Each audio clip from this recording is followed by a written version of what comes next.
பவானியும் அவங்க ஹஸ்பண்டும் மேல இருந்து கீழே வர்றாங்க.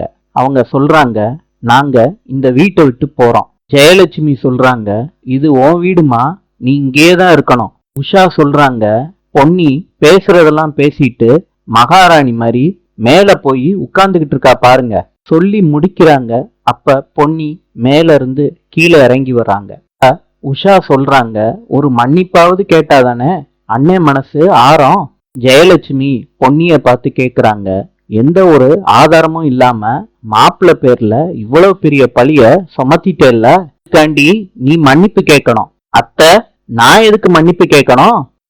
நேத்து சொன்ன விஷயம் எல்லாமே உண்மை. மன்னிப்பு கேட்க மாட்டேன்னு பொன்னி சொல்லிட்டு மேலே ஏறி போறாங்க. எல்லாரும் பொன்னியவே பாக்குறாங்க. நாளை சந்திப்போம்.